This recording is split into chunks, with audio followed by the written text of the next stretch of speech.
नमस्कार दोस्तों, मैं ओम प्रकाश। मेरे YouTube चैनल में आप सभी का एक बार फिर तहे दिल से स्वागत है। दोस्तों, काफ़ी अंतराल के बाद मैं आज फिर से वीडियो अपलोड कर रहा हूं। तो दोस्तों, कुछ रीज़न की वजह से मैंने वीडियो अपलोड नहीं कर पाया था, मुझे माफ़ कीजिए। और दोस्तों, आज के बाद हर रोज़ आप लोगों के लिए मैं वीडियो अपलोड करूँगा और आपके एग्ज़ाम की तैयारी करवाऊँगा। तो दोस्तों, हमने पहले जो पिछली वीडियोज़ हैं उनमें हमने बात किए थे कम्युनिकेशन और कम्युनिकेशन के टाइप्स। तो उसके आधार पर हम आगे की जो वीडियो होगा हमारा, ये चैनल या माध्यम के आधार पर कम्युनिकेशन के प्रकार यानी कि संप्रेषण के प्रकार, संचार के प्रकार। बेसिकली मैं आप लोगों को एक आइडियाज़ के तौर पर इन सभी चीज़ों के बारे में चर्चा किया है, लेकिन यहाँ पे मैंने आप लोगों को विस्तार से समझाने के लिए इसको टाइप करके आप लोगों के साथ में शेयर कर रहा हूँ और इसको मैं खुद एनालिसिस करके आप लोगों के साथ में शेयर कर रहा हूँ। किसी भी प्रकार का ये कॉपी पेस्ट नहीं है। तो दोस्तों, अगर मेरी वीडियो पसंद आए तो वीडियो को लाइक कीजिए और अगर आप पहली बार चैनल पे आए तो चैनल को सब्सक्राइब कीजिए। तो चलिए दोस्तों, स्टार्ट करते हैं सेशन में और जानेंगे हम, बहुत इंपॉर्टेंट चीज़ है ये। तो दोस्तों, यहाँ पे लिखा है मैंने चैनल या माध्यम के आधार पर संप्रेषण के प्रकार। तो यहाँ पे हम लोग को बेसिकली दो प्रकारों को पढ़ेंगे, है ना। सबसे पहले क्या है, शाब्दिक संप्रेषण, जिसको वर्बल कम्युनिकेशन कहा जाता है इंग्लिश में। और दूसरा है अशाब्दिक संप्रेषण, जिसको नॉन वर्बल कम्युनिकेशन कहा जाता है ना दोस्तों। तो आगे देख लेते हैं दोस्तों। चलिए मैं आप लोगों को एक के बाद एक समझाता हूँ। शाब्दिक संप्रेषण, चैनल या माध्यम के आधार पर संप्रेषण को दो भागों में डिवाइड किया गया है, शाब्दिक संप्रेषण और अशाब्दिक संप्रेषण, जिसको सांकेतिक संप्रेषण भी कहा जाता है। तो सबसे पहले हम यहाँ पे देखेंगे शाब्दिक संप्रेषण, जिसको वर्बल कम्युनिकेशन कहा जाता है। शाब्दिक संप्रेषण का अर्थ क्या होता है, यहाँ पे मैंने लिखा है यहाँ आप लोगों को समझाने के लिए कि शब्दों का प्रयोग करना शाब्दिक संप्रेषण है। एक सीधा अर्थ में समझें कि शब्दों का प्रयोग करना ही शाब्दिक संप्रेषण के अंतर्गत आता है। आगे देखते हैं दोस्तों, इस संप्रेषण में भाषा का प्रयोग किया जाता है। इस संप्रेषण में लैंग्वेज का प्रयोग किया जाता है, भाषा का प्रयोग किया जाता है। यह मौखिक और लिखित दोनों तरह से हो सकता है। शाब्दिक संप्रेषण मौखिक भी हो सकता है और लिखित भी हो सकता है।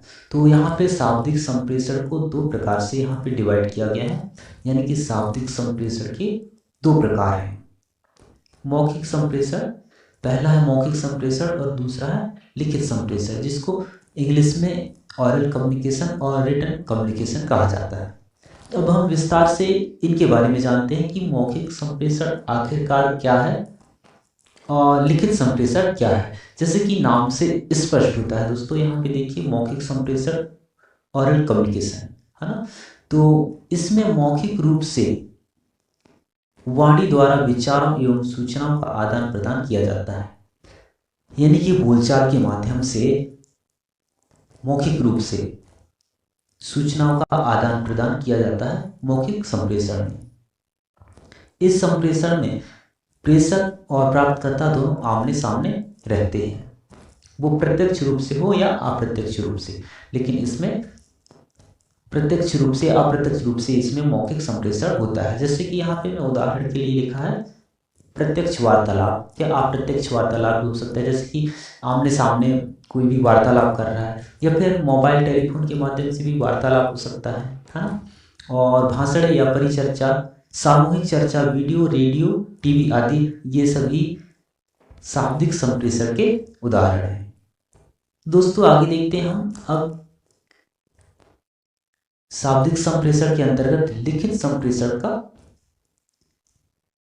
क्या है, लिखित संप्रेषण क्या है। तो यहाँ पे देखेंगे हम लिखित संप्रेषण के बारे में। रिटन कम्युनिकेशन, लिखित संप्रेषण का तात्पर्य ऐसी सूचनाओं से है जो शब्दों में तो होती है, लेकिन उनका स्वरूप मौखिक न होकर लिखित होती है। ऐसे सूचना जो तो शब्दों में होती है लेकिन ये मौखिक ना होकर लिखित रूप में होती है, उनको लिखित संप्रेषण कहा जाता है।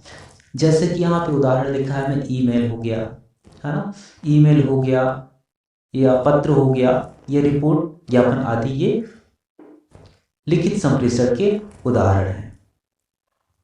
इसके बाद दोस्तों देखते हैं संप्रेषण यानी कि माध्यम के या चैनल के आधार पर संप्रेषण के दूसरा प्रकार अशाब्दिक संप्रेषण, जिसको नॉन वर्बल कम्युनिकेशन भी कहा जाता है, और इसको हिंदी में अशाब्दिक संप्रेषण के अलावा सांकेतिक संप्रेषण भी कहते हैं। तो दोस्तों आप लोगों को समझ आ रहा होगा, मैं आशा करता हूँ कि आप लोगों को अच्छे से समझ आया होगा और आ रहा होगा। आगे बताता हूँ मैं आप लोगों को। अशाब्दिक संप्रेषण यह संचार की एक ऐसी प्रक्रिया है। अशाब्दिक संप्रेषण संचार की एक ऐसी प्रक्रिया है जिसमें दूसरे व्यक्ति तक अपनी बात पहुंचाने के लिए संकेतों, इशारों तथा हाव भाव का प्रयोग किया जाता है। संकेत, इसमें व्यक्ति के हाव भाव को देखकर यह भी पता चल जाता है कि वह क्या कहना चाह रहा है। यह है सांकेतिक संप्रेषण। जैसे कि पीठ थपथपाना एक संकेत, यानी कि खुश होकर पीठ थपथपाता है, तो ये सांकेतिक संचार के अंतर्गत आता है। यह मुस्कुराना, खुश होना, मुस्कुराना, है ना, ये सांकेतिक संप्रेषण के अंतर्गत आता है। अब दोस्तों हम यहाँ पे देखेंगे सांकेतिक संप्रेषण के भी कुछ जो प्रकार हैं उनको भी यहाँ पे मैंने डिफाइन किया है आप लोगों के लिए, और कई बार ऐसा देखा गया है जो आपके एग्जाम में यहाँ से भी क्वेश्चन आता है। तो दोस्तों देखते हैं यहाँ पे हम सांकेतिक संप्रेषण के प्रकार। तो यहाँ पे मैंने बेसिकली 3 प्रकार को यहाँ पे डिफाइन किया है। सबसे पहले है शारीरिक भाषा, जिसको इंग्लिश में बॉडी लैंग्वेज कहते हैं। बहुत ही इंपॉर्टेंट है बॉडी लैंग्वेज कैसी होनी चाहिए, ये अक्सर आप लोग सुने होंगे, तो ये बहुत इंपॉर्टेंट है, बहुत मायने रखता है बॉडी लैंग्वेज इंसान की। इसमें व्यक्ति अपने शरीर की क्रियाओं द्वारा अपना संदेश अन्य व्यक्ति को पहुंचाता है बॉडी लैंग्वेज के माध्यम से, शारीरिक भाषा के आधार पर। जैसे कि आंखें को घुमाना, सिर हिलाना, मुस्कुराना, ताली बजाना, हाथ उठाना आदि, ये सभी शारीरिक भाषा यानी कि बॉडी लैंग्वेज के उदाहरण हैं। इस प्रकार से यहाँ पे मैं एक उदाहरण के तौर पे समझाने के लिए यहाँ पे लिखा है। क्रिकेट मैच में 6 रन के इशारे के लिए एम्पायर द्वारा दोनों हाथों को सर से ऊपर उठाना शारीरिक भाषा का उदाहरण है, बॉडी लैंग्वेज का उदाहरण है। जब जो एम्पायर इशारा देता है तो वो इशारे के माध्यम से यानी कि संकेत के माध्यम से 6 रनों का इशारा करता है। इसके बाद दोस्तों साइन लैंग्वेज, यहाँ पे संकेत भाषा, साइन लैंग्वेज ये भी बहुत इंपॉर्टेंट है। सांकेतिक भाषा यानी कि अशाब्दिक संप्रेषण के ये प्रकार हैं।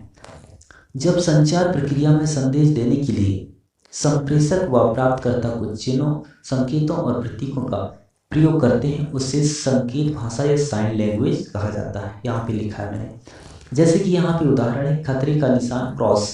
खतरे का निशान मतलब यहाँ पे साइन है ना, चिन्ह है। खतरे का निशान है क्रॉस। आगे जाने और मुड़ने का निशान होता है तीर, ये साइन है तीर, है ना। साइन यानी कि कहना चाहिए तो संकेत, निशान। गाड़ी रुकने का संदेश लाल बत्ती द्वारा दिया जाता है। इस प्रकार से ये संकेत भाषा के उदाहरण हुए। दोस्तों मैं आगे बात करूंगा, लास्ट और आखिरी है ये संप्रेषण के प्रकार में जो अशाब्दिक संप्रेषण के अंतर्गत आता है, और यहाँ से भी कई बार एग्जाम में क्वेश्चन पूछा जा चुका है। जैसे कि भाषा प्रतिरूप, जिसको अन्य रूप में पराभाषिक या पार्थो संप्रेषण भी कहा जाता है, और इसे इंग्लिश में परा लैंग्वेज कहते हैं। एक व्यक्ति अपने शब्दों को किस स्वर ध्वनि के साथ व्यक्त करता है, एक व्यक्ति के माध्यम से, यानी कि एक व्यक्ति द्वारा अपने शब्द को किस तरह से करता है, किस तरह से उसको प्रेजेंट करता है, किस प्रकार की उसकी ध्वनि है, किस प्रकार का उसका स्वर है। इस प्रकार इसमें ध्वनि का उतार चढ़ाव को देखा जाता है। जिस प्रकार से यहाँ पे ध्वनि का उतार चढ़ाव हो गया, विरामों का उपयोग, कहाँ रुकता है और कहाँ तेज बोलता है और कहाँ कम बोलता है, वाणी दर और प्रबलता आदि का अध्ययन इसके माध्यम से किया जाता है। जैसे कि क्रोध में बोला गया वाक्य, क्रोध में अगर बोला गया, कोई भी इंसान अगर क्रोध में बोलता है तो समझ जाता है कि उसका आवाज़ बहुत तेज होगा और क्रोधित है ना। कम आवाज़ में कहा गया वाक्य आदि भाषा प्रतिरूप यानी कि पैरा लैंग्वेज के संदेश देने की मानसिक स्थिति का पता लगाया जा सकता है।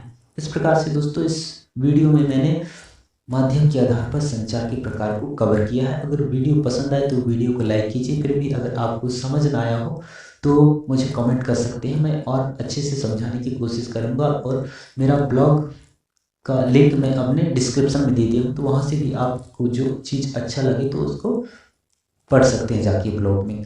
उसका लिंक मैं डिस्क्रिप्शन में दे दूँगा। तो नमस्कार दोस्तों, मिलता हूँ मैं अगली टॉपिक में।